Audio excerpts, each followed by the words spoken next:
O 10º episódio de Tokyo Revengers nos trouxe o que aconteceu depois da famosa batalha do Natal Sangrento. Sim, finalmente vimos a resolução de tudo e todas as conversas que precisavam ser realizadas foram feitas nesse episódio. E confessamos aqui pra vocês que ficou maravilhoso, ficou muito bonito a resolução de tudo, todos os pontos que estavam abertos praticamente foram finalizados. Isso é muito importante porque veio acompanhado da qualidade dos últimos 2 episódios, um ponto muito positivo, já que nós já estamos na reta final dessa 2ª temporada. Fala guerreiros, sejam bem-vindos ao Reino dos Mangás, eu sou o Renan e hoje eu convido você a se inscrever aqui mais uma vez e mais do que isso, você deixar seu like aqui do lado, porque ele é muito importante. E depois da vinheta vamos entrar em detalhes de como foi esse 10º episódio e tudo que caiu certinho e encaixou bem legal pra gente acompanhar.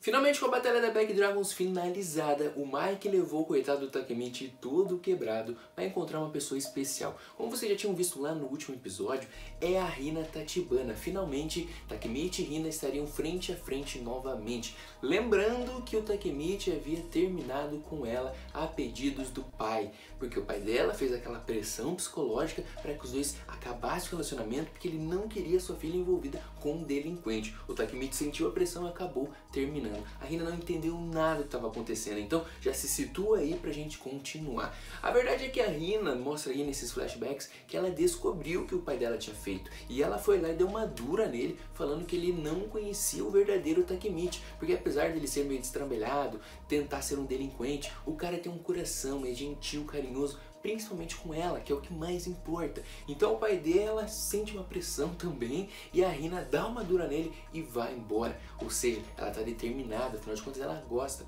do garoto. E agora, voltando ao presente, depois dela ter conversado com a Emma bastante, confessado ali que tinha medo de encarar o Takemichi, quando ela descobriu que o Mike estava trazendo ele, ela tinha medo de chorar mesmo e não conseguir falar tudo o que ela deveria. Mas a verdade é que quando esse momento acontece, as coisas se embolam, porque os dois frente a frente ficam travados. E o Takemichi é quem abre a boca, não para de chorar emocionado, porque ele gosta muito da Hina e ele não conseguia ficar tão longe, mesmo ele sendo um delinquente, mesmo sendo pro próprio bem dela, e ele começa a soltar até coisas que ela ainda nem sabe, falando que ele quer protegê-la de todas as maneiras, que não quer que ela morra atropelada, que ela morra queimada. Começa a soltar um monte de informação ali, porque ele quer protegê-la assim. No final das contas ele abre aquela bocona, ele tá com o olho todo ferrado, inchado desse tamanho, mas mesmo assim os dois ficam ali juntos. É um momento bem legal de aproximação. O pai dela tá super preocupado que ela tá tarde pra voltar, né? Ela também tá com a Emma lá perto. Enfim, foi um momento bem legal. Os dois se reconciliam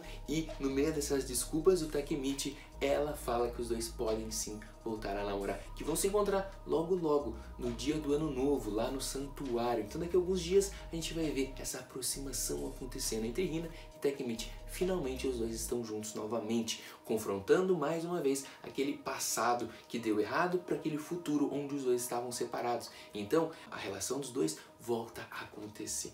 Depois disso, o Mike sai para andar de moto com o Takemichi, enquanto isso também acontece uma outra dupla saindo, Draken e Mitsuya. Primeiro vamos falar um pouquinho aqui sobre Mike e Takemichi. A relação dos dois, galera, percebam no olhar do Mike todo o tempo, é uma escuridão muito grande tentando alcançar o Mike a todo momento. Ele tenta segurar essa escuridão e o Takemichi é uma dessas pessoas que tenta ajudá-lo. Acho que o Mike só não quer nessa escuridão ainda, depois de todos os problemas que estão acontecendo, justamente por causa dessa posição do Takemichi.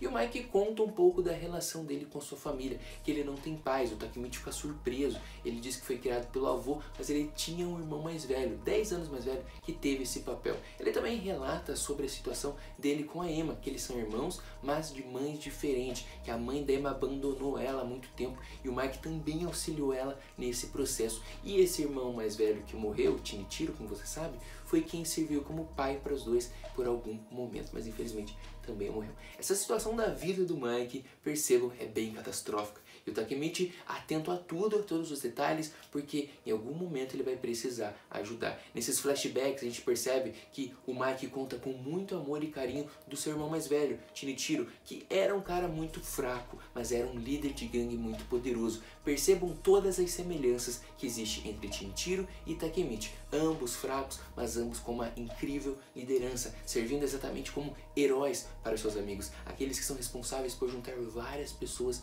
em sua volta. Então é bem importante, inclusive se você reparar na qualidade mesmo do desenho, o Shinichiro lembra muito o Takemichi. No mangá até que tem uma diferença, mas no anime eles deixaram os personagens bem parecidos. Não por menos, a gente vê o Shinichiro quase como um Takemichi 2.0.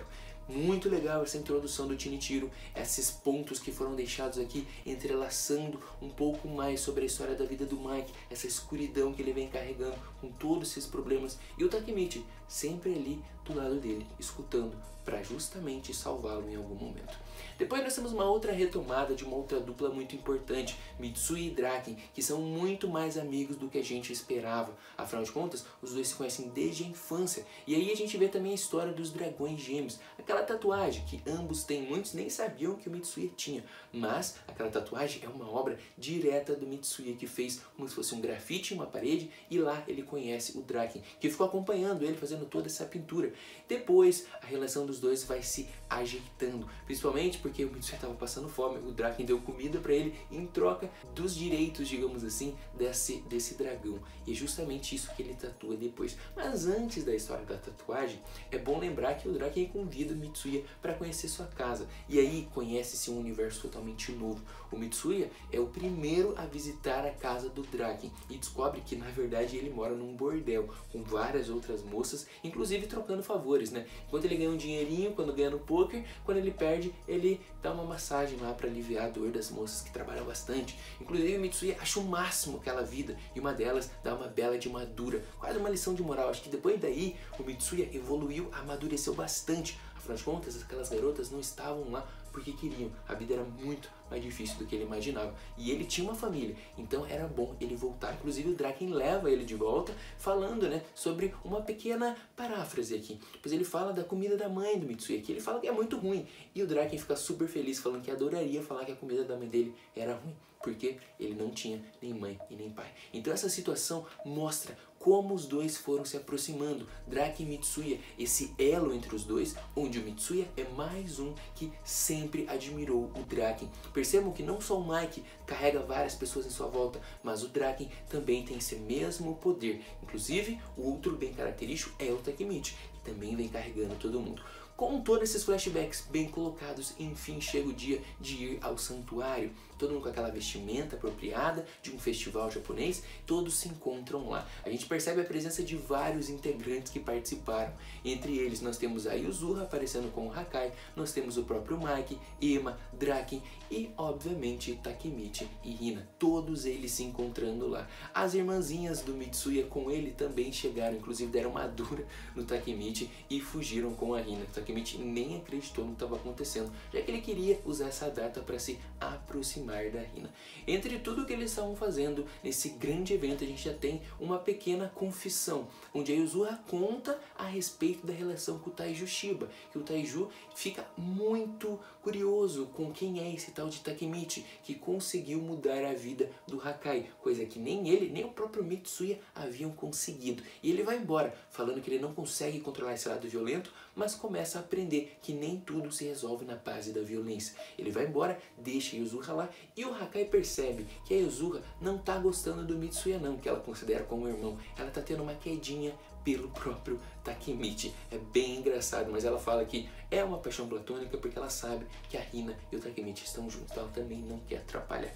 No meio disso tudo, para finalizar, o Takemichi faz um dos seus desejos em uma das plaquinhas que eles vão colocar lá. Todo mundo começa a zoar, tenta pegar a plaquinha dele. A gente percebe que tem outros membros da Toman chegando lá, como o próprio Smiley, o próprio Muto, entre outros que vão aparecendo. E no meio disso tudo, chegamos ao Ano Novo, aquele grande momento de felicidade que todos eles estão aproveitando. E falta pouco, eles até fazem a contagem regressiva juntos, 3, 2, 1 e todos pulam alegres, reunidos como uma grande família que é a Tokyomanji, a Toman, todos unidos juntos por uma causa. E o que o Takemichi havia escrito nessa plaquinha? Que ele queria ser um herói para todos e salvar todos os seus amigos. mais uma vez a gente vê o Takemichi se dedicando de corpo e alma para proteger todos os seus amigos. Galera, esse episódio foi muito bonito, a qualidade deixou lá em cima, elevou muito esses flashbacks, elevou muito esses ganchos sendo preenchidos e com certeza essa temporada pode estar no final, mas está preparando um ótimo terreno para um grande acontecimento, que é a grande batalha contra a Tenjiku. Próximos episódios com certeza vão trazer ainda mais detalhes. Eu espero contar com vocês, apesar desse episódio ter saído um pouquinho atrasado aqui no canal. Deixa o seu like antes de ir embora, a gente se vê no próximo vídeo. Valeu!